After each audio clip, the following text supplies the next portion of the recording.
Trigger Sundar. దేశంలో ఎక్కడ చూసినా Modi guarantee, Modi guarantee, social మీడియాలో మోడీ గ్యారంటీ, మీడియాలో మోడీ గ్యారంటీ, ఇవన్నీ చూస్తున్నాం కదా.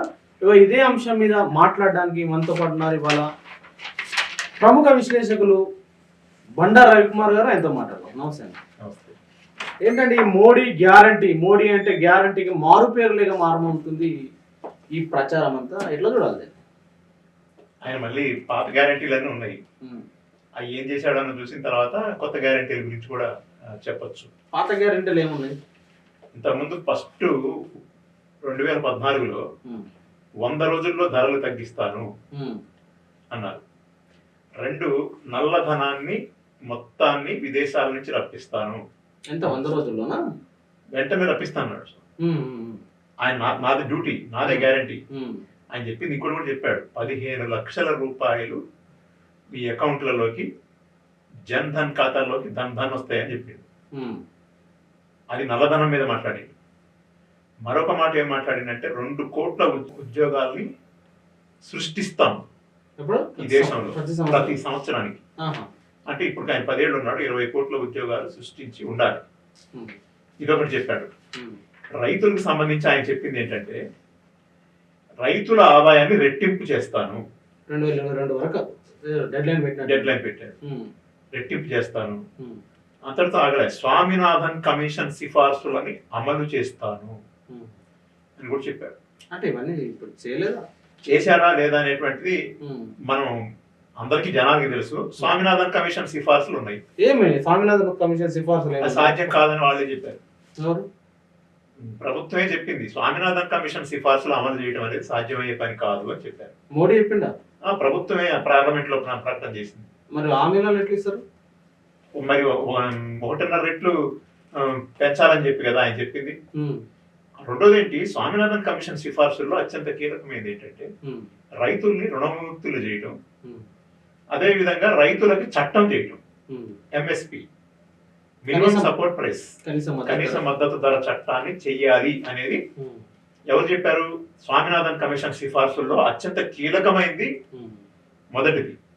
కానీ అత్యంత కీలకమైనటువంటి స్వామినాథన్ కమిషన్ సిఫార్సుని ఈ రోజు వరకు అమలు చేయలేదు. రైతుల ఆదాయం రెట్టింపు కాలేదు. రెట్టింపు ఎట్లయితే గిట్టుబాటు ధరే లేదు. గిట్టుబాటు ధరకి చట్టం చేయమంటున్నారు, చట్టమే చేయట్లేదు. రుణవిముక్తులు చేయమన్నారు. ఈ రోజు వరకు నేను ఒక ప్రశ్న అడుగుతున్నా మిమ్మల్ని, లేదు బీజేపీ వాళ్ళని అడుగుతున్నాను. రైతుల రుణాలు మాఫీ చేశాడా? ఈ దేశంలో ఉన్న కార్పొరేట్ల రుణాలు మాఫీ చేశాడా? రైతుల రుణాలు అసలు మాఫీ చేయలేదా? ఒక్కసారి కూడా చేయలేదు. రైతుల రుణాలు మాఫీ చేశారంటే జనతా హయాంలో ఒకసారి జరిగింది, విపి సింగ్ హయాంలో జరిగింది, కమ్యూనిస్టుల మీద ఆధారపడ్డ యూపీఏ 1 హయాంలో జరిగింది తప్ప కేంద్ర ప్రభుత్వం రైతుల రుణాలు మాఫీ చేయటం అనేది బీజేపీ ప్రభుత్వం అంతకుముందు 6 ఏళ్లు, ఇప్పుడు 10 ఏళ్లు, ఈ 16 ఏళ్ల కాలంలో బీజేపీ ప్రభుత్వంలో ఎన్నడైనా రైతుల రుణాలు మాఫీ చేశారా? ఒక్కసారి 20 లక్షల కోట్ల పైగా కార్పొరేట్ల రుణాలు మాఫీ చేశారు, కానీ రైతుల రుణాలు మాఫీ చేయలేదు. రైతుల రుణాలు మాఫీ చేస్తే రైతులు ఎవరో ఒకరు చెప్తారు కదా, ఏదైనా ఊరు పోదాం, మోడీ మాఫీ చేసిన రైతుల రుణాలు ఏమైనా ఉన్నాయని అడుగుదాం, చెప్తారు కదా. కానీ మరి 2004లో యూపీఏ 1 గవర్నమెంట్ హయాంలో మరి రైతుల రుణాలు మాఫీ జరిగింది. ఆ రోజుల్లోనే 70,000 కోట్ల రూపాయలు గవర్నమెంట్ యొక్క బడ్జెట్ నుంచి కేటాయించాల్సినటువంటి పరిస్థితి ఏర్పడింది. 20 ఏళ్ల క్రితం 70,000 కోట్లు అంటే ఇవాళ ఎన్ని వేల కోట్లు అవుతుందో లెక్కేసుకోవచ్చు. 4-5 రెట్లు అంటే 3-4 లక్షల కోట్లతో సమానం. కానీ ఇవాళ మరి ఆనాటి కంటే ఈ రోజు గవర్నమెంట్ ఆదాయం చాలా విపరీతంగా పెరిగింది. 28 లక్షల కోట్ల రూపాయలు పెట్రోల్ డీజిల్ మీద అదనంగా వేసిన పన్నుల వల్లనే 24 లక్షల కోట్ల నుంచి 28 లక్షల కోట్లు వచ్చింది. జిఎస్టి ద్వారా ఆదాయం బోర్డంతో వచ్చింది. ఇట్లా ప్రభుత్వం యొక్క ఆదాయ వనరులు పెరిగినాయి. రెండోది 54 లక్షల కోట్ల రూపాయలు మన దేశం అప్పు మోదీ గారు వచ్చే నాటికి. ఇవాళ 60 సంవత్సరాల కాంగ్రెస్ పాలనలో 54 లక్షల అప్ప, 44 లక్షల కోట్లు. కాంగ్రెస్ కావచ్చు, అంత జనతా కావచ్చు, అంతకు మధ్యలో ఆయన కూడా ఉన్నాడు, వాజ్పేయి గారు కావచ్చు, ఇదంతా కలిపినా కూడా 54 లక్షల కోట్లు. మోదీ గారు ఇప్పుడు వచ్చిన తర్వాత 160 లక్షల కోట్లు, అంటే మోదీ గారు వచ్చిన తర్వాత 100 లక్షల కోట్లు అదనంగా అప్పు తెచ్చారు ఈ 10 ఏళ్లలో. అంటే ఏంటి, ఇది మన లెక్కలు కాదు, గవర్నమెంట్ లెక్కలే. అయితే ఇప్పుడు విషయం ఏంటంటే ఎన్ని రకాల ఆదాయం పెరిగిందో చూడండి. 100 లక్షల కోట్ల పైన కేవలం 10 సంవత్సరాల్లోనే, 60 ఏళ్లలో 54 లక్షల కోట్లు అయితే, అంటే సంవత్సరానికి 10 లక్షల కోట్లు అప్పు తెచ్చారు. అంత అమౌంట్ వచ్చింది. ఎన్నడూ భారతదేశ చరిత్రలోనే ఎన్నడూ లేని విధంగా పెట్రోల్ డీజిల్ మీద ఈ ప్రభుత్వానికి పన్నుల రూపంలో ఈ కాలంలో 2021-22 నాటికి ఈ 24 వరకు లెక్కలు వేసుకోవాల్సిన అవసరం లేదు, అప్పటికే 28 లక్షల కోట్ల రూపాయలు ఆదాయం వచ్చింది. అంతమంది జిఎస్టీ లేదు. జిఎస్టీ కొత్త విధానం ప్రకారం ఏంటంటే ఎక్కువ ట్యాక్స్ సెంట్రలైజేషన్ పెరిగింది. రాష్ట్ర ప్రభుత్వాలకి కొంత ఆదాయం పోవాలి, కేంద్రానికి కొంత ఆదాయం రావాలి, ఇట్లా కదా. కానీ ఎక్కువ భాగం ఆదాయం సెంట్రలైజ్ అయిన తర్వాతనే మరి డిస్ట్రిబ్యూషన్ అనే సిస్టమ్ పెట్టారు. ఆ రకం కూడా వీళ్ళకి ఆదాయం జిఎస్టీ ద్వారా రాష్ట్రాల కంటే కూడా కేంద్రం యొక్క ఆదాయమే పెరిగింది. మరి ఇన్ని డబ్బులు పెరిగితే రైతుల రుణమాఫీ అనేది చేయలేదంటే వాళ్ళ మేనిఫెస్టోలో లేదా వాళ్ళ ఆదాయం డబల్ చేస్తున్న దాంట్లో లేదా, ఎందుకు లేదంటే బీజేపీ దీని మీద? మిమ్మల్ని నేను సూటిగా ప్రశ్న అడుగుతాను. మొన్ననే కదా ఆయన వాళ్ళు ఇది చేశారు, పెట్టారు మేనిఫెస్టో పెట్టారు. ఆ మేనిఫెస్టోలో రైతుల రుణాలు మాఫీ చేస్తే చేసిండు, లేత లేదు, నల్లధనం తేలేదు, ధరలు తగ్గిలేదు, 2 కోట్ల ఉద్యోగాలు ఇవ్వలేదు, పక్కన పెడదాం. చేయకపోయాడు, చేయని చాలా చెప్పిండు. కనీసం చేస్తే చేసిండు, చేయకపోతే చెప్పాడు. రైతు రుణభారంతో భారతదేశంలో ఇప్పుడు బాగా ఇబ్బంది పడుతున్నారు కదా. రైతులు రుణాలు మాఫీ చేస్తాననే మాట చెప్పిండు. అంబానీ అదాని అందరికి మాఫీ చేసిండు కదా, 24 లక్షల కోట్లు అయింది కదా. రైతుల రుణాలు మాఫీ చేస్తానని చెప్పి 2 రోజుల క్రితం మేనిఫెస్టోలో రైతుల గురించి ఏమన్నా చెప్పాడా? అగ్రేరియన్ అని అంటున్నారు కదా. జ్ఞాన్ అంటే ఏంటి? GYAN. జి అంటే గరీబ్, వై అంటే యూత్, ఏ అంటే అగ్రేరియన్ అంటే వ్యవసాయం, ఎన్ అంటే నారి. గమ్మత్తు, జ్ఞాన్ అనేది రావడం కోసం కూడా చాలా మ్యాజిక్ చేసిండు. జి అంటే గరీబ్ హిందీ పదం, వై అంటే యూత్ ఇంగ్లీషు, ఏ అంటే అగ్రేరియన్ అంటే అది అగ్రికల్చర్ అంటే అది ఇంగ్లీష్, మళ్ళీ ఎన్ అంటే నారి అది హిందీ పదం. 2 హిందీ పదాలు 2 ఇంగ్లీష్ పదాలు కలిపి జ్ఞాన్ అని తయారు చేసేసి జ్ఞాన్ అని చెప్పి చెప్తా ఉన్నాడు. ఓకే, ఆ పదాలలో ఏముంది కానీ మోడీ గ్యారంటీలకి ఆ గ్యారంటీ ఉందా లేదా? గ్యారంటీ అసలు మోదీ గ్యారంటీలకి అసలు ఏ గ్యారంటీ లేదు. ఇప్పుడు జ్ఞాన్ చెప్పండి, జ్ఞాన్ సంబంధించి గరీబ్ కి ఏం చేయలేదా మోడీ ఈ 10 సంవత్సరాలలో? ఈ కాలంలో గరీబుల సంఖ్య పెరిగిందండి. సంఖ్యనా, మీరు చెప్తున్న సంఖ్యనా లేకపోతే మోడీ చెప్తుంది? మోడీ సంఖ్య చెప్తాను, అంతర్జాతీయ అనేక వివరాలు చెప్తాం. నీతి ఆయోగ్ అని చెప్పి ఆయన వేసుకున్నాడు కమిటీ, ప్లానింగ్ కమిషన్ రద్దు చేసి నీతి ఆయోగ్ వేసుకున్నాడు. వాటిలో లెక్కల ప్రకారం చూసుకున్నా కూడా 80 కోట్ల మందికి నేను రానున్న 5 సంవత్సరాలకి రేషన్ ని కంటిన్యూ చేస్తాను ఇప్పుడు ప్రకటన చేశాడు. అర్థమైందా? అంటే ఇప్పుడు ఇస్తే రేషన్ అనేది అంటే పేదవాళ్ళకి ఇచ్చే రేషన్ కదా, అది పేదరికం తగ్గితే పేదవాళ్ళకి రేషన్ ఇవ్వాల్సిన అవసరం లేదు కదా. 80 కోట్ల మందికి రానున్న 5 సంవత్సరాల కాలం పాటు రేషన్ ఇస్తానని చెప్పి ఇప్పుడు కొత్తగా పెట్టినటువంటి దాంట్లో కూడా పెట్టాడు. కారణం ఏంటంటే ఇక్కడ భారతదేశంలో రియల్ పావర్టీ, పేదరికం అనేది ఉంది.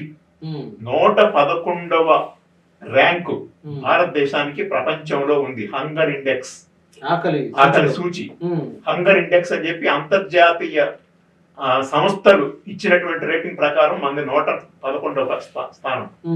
ఆ రకంగా చూసినట్లు మన దేశంలో ఆకలి ఎక్కువ ఉంది. నిరుద్యోగం కూడా అదే కదండి. అంటే ఇక్కడ యూత్ ఉంది. యూత్ ఏం చేయాలి 10 సంవత్సరాల కాలంలో? యూత్ కు సంబంధించి కూడా 2 కోట్ల ఉద్యోగాలు అనేది ఆయన ప్రారంభంలోనే చెప్పాడు.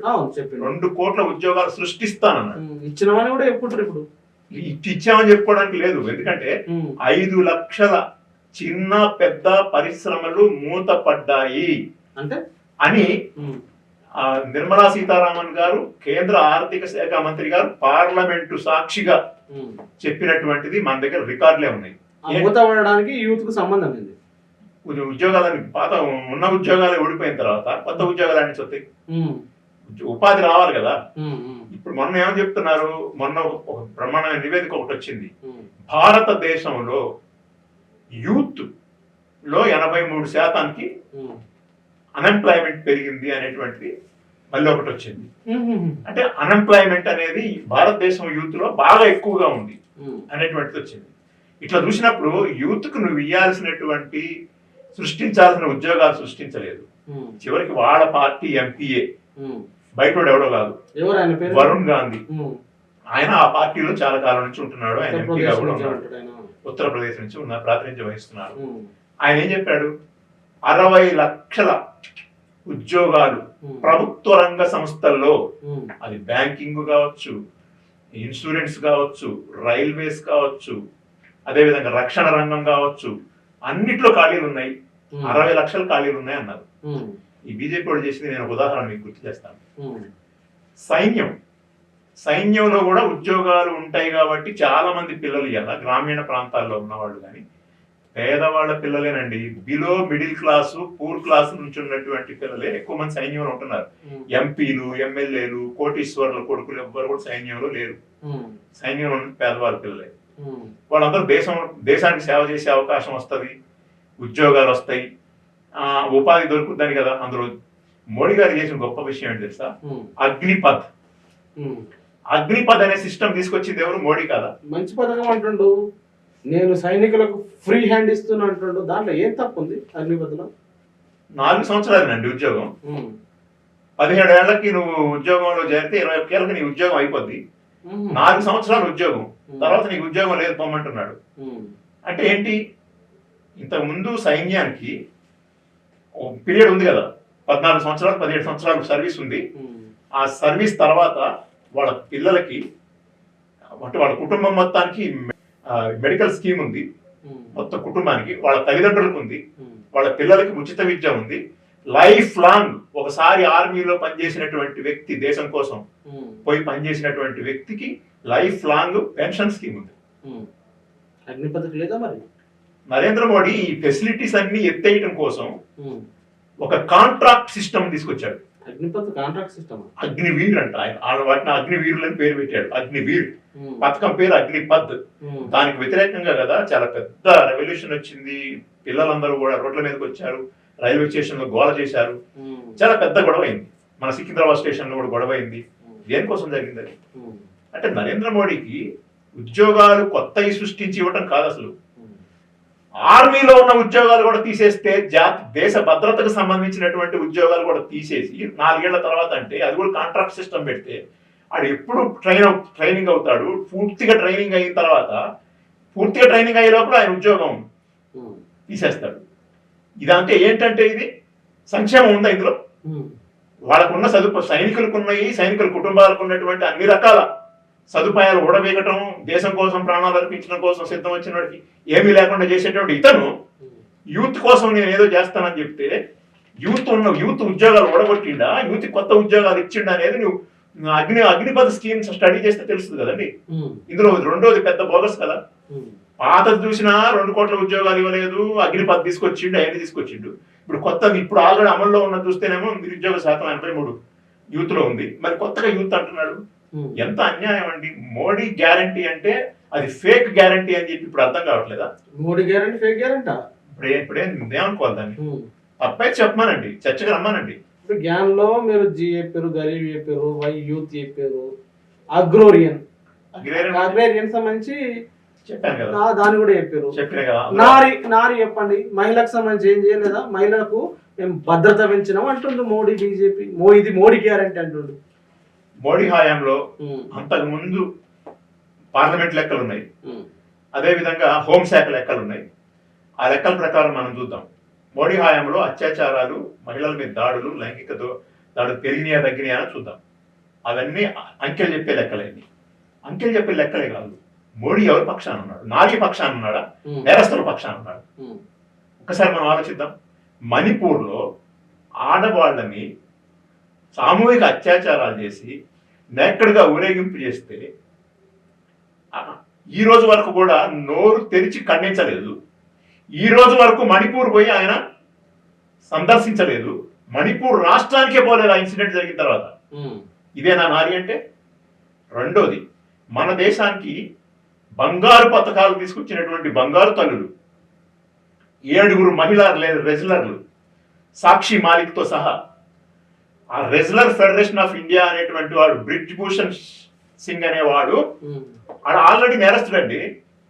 ఆడ ఆల్రెడీ పోస్కో చట్టం కింద వాడి మీద అంతకుముందు నేరాలు ఉన్నాయి, వాళ్ళ కుటుంబంలోనే మర్డర్ చేశాడు, అనేక నేరాలు ఉన్నాయి. ఆ నేరపూరిత మనస్తత్వం రికార్డు ఉంది. అదేదో కొత్త గాలి కబుర్లు కాదు, రికార్డు ఉంది. అతను నేరస్తుడు, నేరపూరిత స్వభావం ఉన్నవాడు. అతన్ని ఈ మోడీ వెనకేసుకొచ్చి ఆ రెగ్యులర్ల మీద విపరీతమైనటువంటి నిర్బంధాన్ని ప్రయోగించి రోడ్ల మీద వాళ్ళ మీద తన్ని కొట్టి వాళ్ళ సోషల్ మీడియా విభాగం, వాళ్ళ బీజేపీ సైన్యం చేత సోషల్ మీడియాలో విపరీతంగా వాళ్ళ మీద కామెంట్లు చేయించినటువంటి పరిస్థితి. అంటే దేశానికి వన్నె తీసుకొచ్చినటువంటి నారీలు, ఈ నారి అంటున్నాడు కదా, ఆ మహిళల పక్షాన నువ్వు నిలబడకుండా, అతనికి నువ్వు శిక్ష వేయకుండా అతన్ని తీసుకొచ్చావు. మణిపూర్లోనేమో నేరాలు చేసిన పక్షాన ఉన్నావు. మణిపూర్ ముఖ్యమంత్రి ఏమన్నాడు? బీజేపీ ముఖ్యమంత్రే కదా. ఏంటిది ఇంత అయినా అంటే ఇలాంటి కొన్ని వందలు జరిగినాయి, అందుకని చెప్పే చేయలేదని చెప్పాడు. బయట పెట్టలేదు అని చెప్పడం అనేది, లెక్కలు చెప్పడం జరగట్లేదని చెప్పాడు. ఇది మనం చూసాం.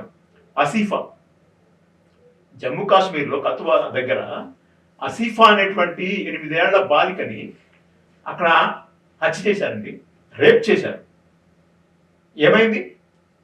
భారతీయ జనతా పార్టీ నాయకులు, మంత్రులు, ఎమ్మెల్యేలు ఆ అమ్మాయికి వ్యతిరేకంగా,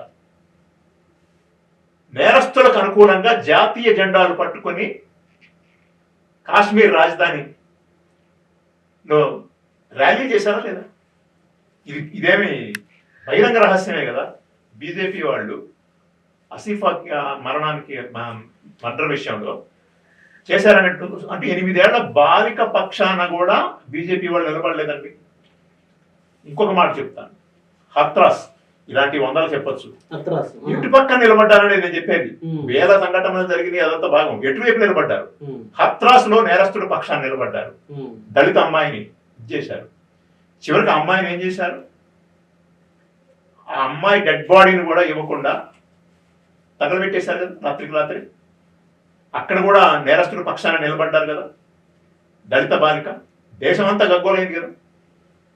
ఇట్లా చూసుకుంటూ పోతే ఎక్కడ ఏ ఇన్సిడెంట్ జరిగినా కూడా ఇలా చెప్తా పోతామంటే రాష్ట్రానికి ఒక ఇన్సిడెంట్ వాళ్ళు ఎక్కడెక్కడ ఎవరెవరు పక్షాన్ని నిలబడ్డారనేది చెప్పొచ్చు. ప్రతి సందర్భంలో కూడా బీజేపీ అగ్రనాయకత్వం మోడీ దగ్గర నుంచి మొదలుపెట్టి, మణిపూర్ ఇన్సిడెంట్ దగ్గర నుంచి, రెజ్లార్ ఇన్సిడెంట్ దగ్గర నుంచి, జమ్మూ కాశ్మీర్ ఇష్యూ దగ్గర నుంచి, ఉత్తరప్రదేశ్ లో జరిగిన ఘటనల దగ్గర నుంచి అన్ని ఇష్యూస్ లో కూడా దళితుల పక్షాన్ని నిలబడలేదు, మహిళల పక్షాన్ని నిలబడలేదు, రెజ్లర్ల పక్షాన్ని నిలబడలేదు, ఆదివాసీల పక్షాన్ని నిలబడలేదు. పక్కాగా నేరస్తుల పక్షాన్ని నిలబడ్డారు.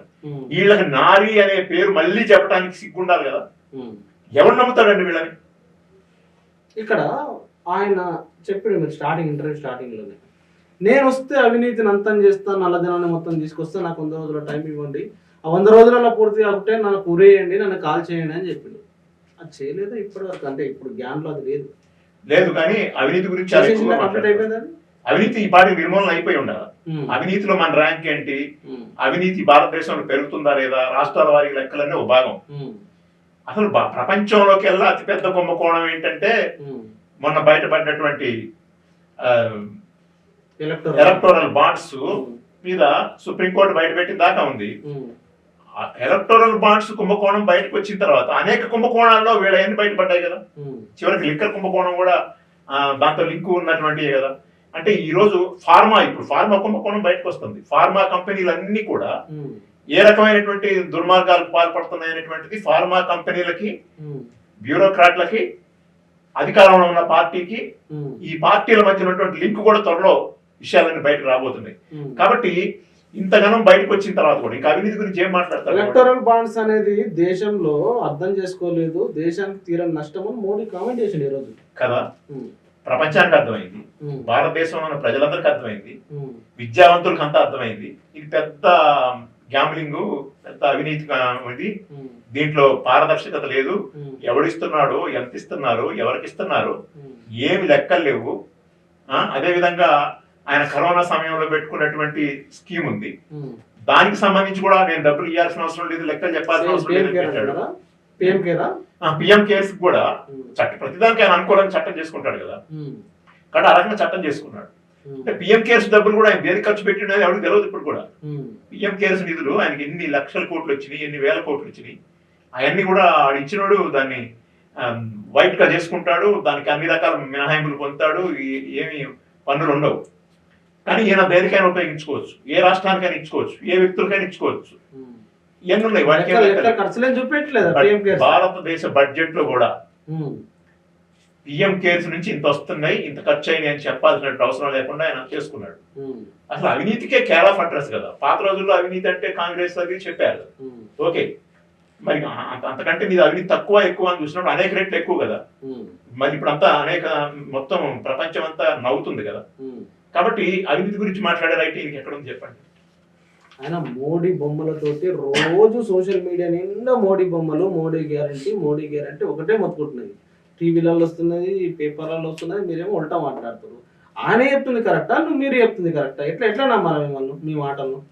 మోదీ గ్యారంటీ ఆ గ్యారంటీలు ఏంటనేది ఎవరికి అర్థం కావట్లేదు. పెద్ద బ్రహ్మ పదార్థం లాగా ఉంది. పాత గ్యారంటీలకే దిక్కులేదు.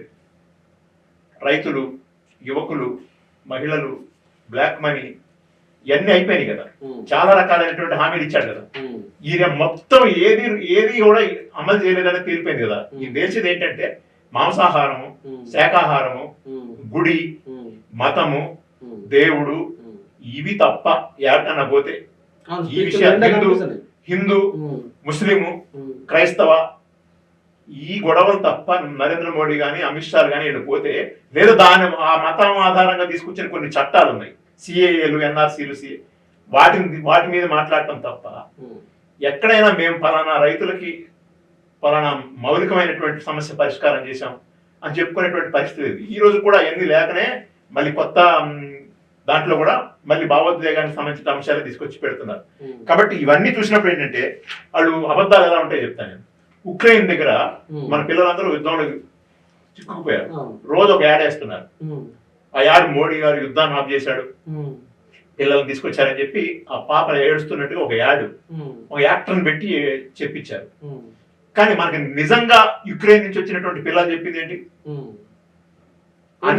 అన్ని దేశాలు తమ పిల్లల్ని యుద్ధం ప్రారంభం కావటానికి ముందే యుద్ధ మేఘాలు కమ్ముకునేటప్పటికీ అన్ని దేశాల పిల్లలు మన పిల్లల్ని ఆయా దేశాల పేరెంట్స్ తీసుకుని వెళ్ళిపోయారు, ఆ దేశాల పాలకులు తీసుకుని వెళ్ళిపోయారు. కేవలం మేమే ఇక్కడ ఇరుక్కుపోయాం, అనేక రకాల ఇబ్బందులు పడ్డాం, నరక యాతన పడ్డామని వాళ్ళు చెప్పారు.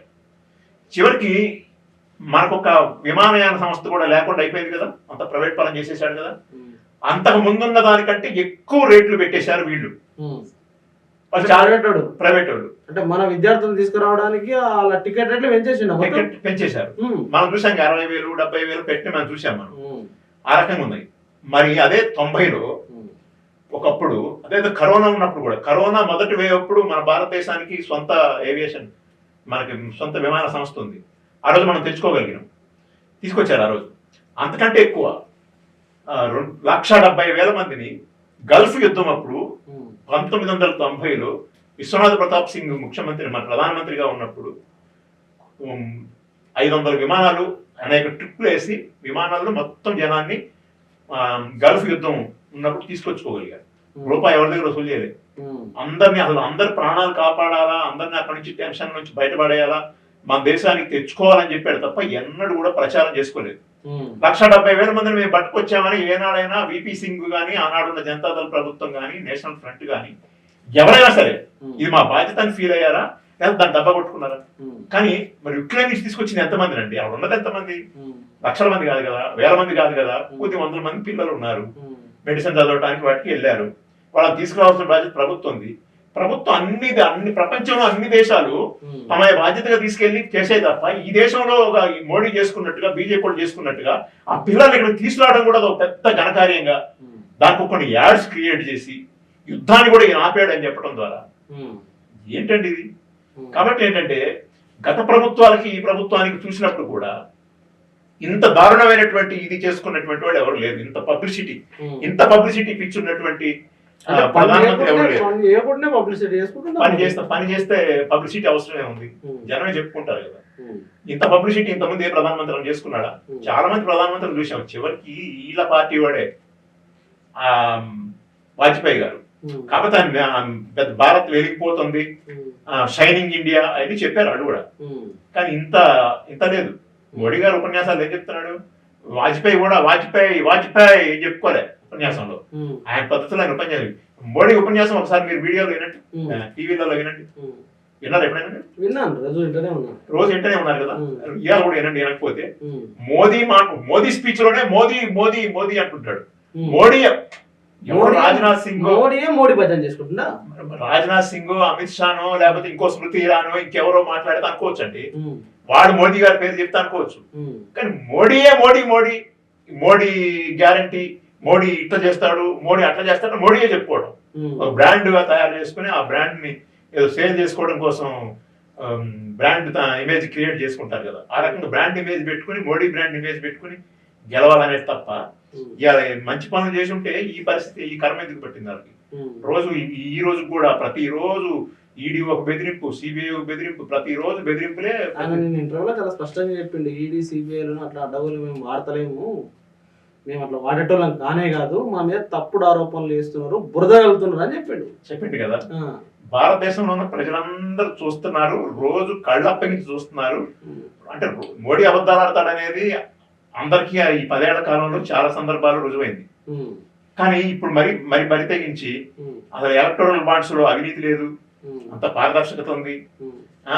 ఇప్పుడు మీరు చెప్పింది ఇవన్నీ కూడా ఏం చెప్తుంది? మేము బ్రహ్మాండంగా ఉన్నామని చెప్పేసి జనాలు అంటే ఈడీ సిబిఐ ఏ రోల్ ప్లే చేస్తున్నాయి అనేది చూస్తూనే ఉన్నాం కదా రోజు. మనం తెలుగు రాష్ట్రాల్లో ఏం చేస్తుంది, ఎక్కడెక్కడ ఎవరెవరిని కాపాడారనేటువంటిది మొత్తం అందరూ కూడా, ప్రతిపక్ష నాయకులు అనేవాడు ఒకడు కూడా లేడు. అందరినీ వాళ్ళే, మనం రోజు పొద్దున్న లేస్తే వాషింగ్ మిషన్ మొత్తం ఇదైపోయిందని చెప్తా ఉంటే దేశంలో ఉన్న వాళ్ళందరూ మోడీ ఆయన చెప్తున్నాడు. చివరికి ఏంటంటే వాషింగ్ మిషన్ అయింది బీజేపీలో. ఈ వాషింగ్ మిషన్ భలే వాడతారు, అనలిస్ట్ అట్నే చెప్తారు, ప్రతిపక్షాలు అట్నే చెప్తారు. ఏం వాషింగ్ మిషన్ చేసిన మోడీ? ఆడి మీద ఎన్ని కేసులైనా ఉండనియండి, అంతమంది ఈడీ దాడి జరుగుద్ది, అంతమంది సిబిఐ దాడి జరుగుద్ది, అంతమంది జైలు కూడా పోయి వస్తాడు. ఆయన కోసం అనేక రకాలైనటువంటి జరుగుతుంటాయి. ఆయన సడన్ గా బీజేపీలో చేరిపోయింది అనుకోండి, బీజేపీ అనేది వాషింగ్ మిషన్, అందులోంచి బయటకు వస్తాడు. బయటకు వస్తే అతని మీద ఏం కేసులు ఉండవు, వాళ్ళే మొత్తం ఇక పోటీ చేస్తుంటారు వాళ్ళే. ఈ రెగ్యులర్ సూత్రం ఎందుకు కానీ ఏమైనా పేర్లు ఉంటే చెప్పండి మా టీటీఎన్ ప్రేక్షకులు. ఇప్పుడు అస్సాం ముఖ్యమంత్రిగా ఉన్నవాడు కేసులు ఉన్నాయి, హేమంత్ బిశ్వాస్. ఆయన మీద ఇప్పుడు హేమంత బిశ్వ శర్మ ఆయన ముఖ్యమంత్రి అయిపోయింది కదా ఏకంగా. మరి ఆయన మీద రోజు దాడులు జరిగినాయి కదా, ఆయన మీద కేసులు పెట్టారు కదా. మరి పశ్చిమ బెంగాల్లో ఉన్నటువంటి తృణమూల్ కాంగ్రెస్ లో ఉన్నప్పుడు ఉన్న నాయకుడు ఇప్పుడు సువేందర్ అధికారి అనేవాడు ఇలా బీజేపీ ముఖ్యమంత్రి అభ్యర్థి కదా. ఒకవేళ బీజేపీ కనుక అధికారంలోకి వస్తే సువేందర్ అధికారి ముఖ్యమంత్రి అభ్యర్థి. అన్ని పార్టీలు తెచ్చుకున్న అవినీతి పనులు అదే కదా. తెలుగు రాష్ట్రాల్లో మనం చూద్దాం, అనకాపల్లి ఎంపీ అభ్యర్థి ఎవరు, విజయవాడ వెస్ట్ అసెంబ్లీ అభ్యర్థి ఎవరు, వీళ్ళిద్దరి మీద నువ్వు పెద్ద అవినీతి, వాళ్ళు 1000 కోట్ల రూపాయలు కుంభకోణాలు ఉన్నాయి కదా, చాలా ప్రజలను మోసం చేశాడు అనేటువంటి పెట్టారు, మీరు చాలా తీవ్రమైన అభియోగాలు పెట్టారు కదా.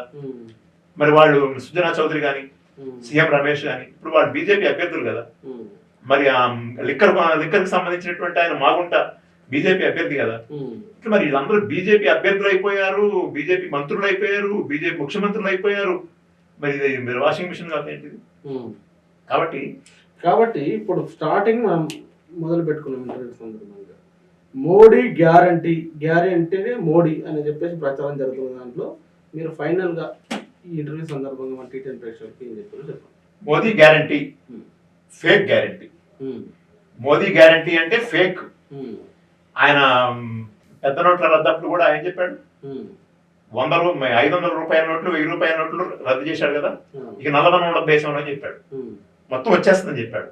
కానీ ఏం జరిగింది? 99% డబ్బులు యాజ్ ఇట్ ఈస్ గా రిజర్వ్ బ్యాంక్ చేరినాయి. చివరికి రిజర్వ్ బ్యాంక్ ఆఫ్ ఇండియాయే చెప్పింది కదా ఇది ఫెయిల్యూర్ అని చెప్పి. అందరూ ఆర్థికవేత్తలు అందరూ చెప్పారు కదా.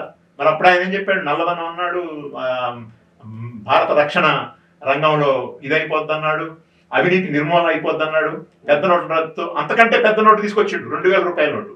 ఆ 2000 రూపాయల నోటు మళ్ళీ పార్లమెంట్ ఎన్నికలకు, అసెంబ్లీ ఎన్నికలకు వాడుకున్నాడు. తర్వాత మళ్ళీ 2000 రూపాయల నోటు రద్దు చేసిండు.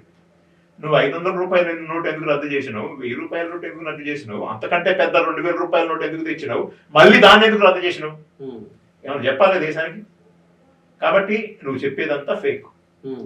ఎంతకాలం ఈ జనాన్ని మోసం చేస్తావు? దేవుడి పేరు చెప్పి, గుడి పేరు చెప్పి, మతం పేరు చెప్పి, భావోద్వేగాలు రెచ్చగొట్టి, హిందూ ముస్లిం అని చెప్పి, క్రైస్తవులు అని చెప్పి లేకపోతే మాంసాహారం అని, శాకాహారం అని, ఎంతకాలం ఈ జనాన్ని మోసం చేస్తావు? ఉమ్, ఉద్యోగాలు ఇవ్వకుండా, ఏం చేయకుండా, ధరలు తగ్గించకుండా. కాబట్టి Modi guarantee is fake guarantee, um. ఒక పెద్ద ఫేక్ సామ్రాట్. Okay, thank you very much Bandaru Ravikumar గారు. ప్రజలారా విన్నారు కదా, మోడీ 2014 నుంచి 2019 ఎన్నికలలో కానీ ఇప్పుడు 24 అంటే 3 సార్లలో ఆయన ఇచ్చిన హామీలు ఏంది, ఆయన చెప్పిన గ్యారంటీలు ఏంది, ఇప్పుడు ఎందులో ఫేక్ అని చెప్పేసి చాలా ఫేక్ సామ్రాట్ అనే మాట కూడా బండారు రవికుమార్ గారు వాడారు. మరి ఆయన చెప్పిన అంశాలు వాస్తవమేనా, ఏమన్నా ఎక్కువ చేసి చెప్పినారా, మీరేమంటున్నారు కామెంట్ రూపంలో. Thank you very much. చూస్తూనే ఉండండి ఈటీవీ.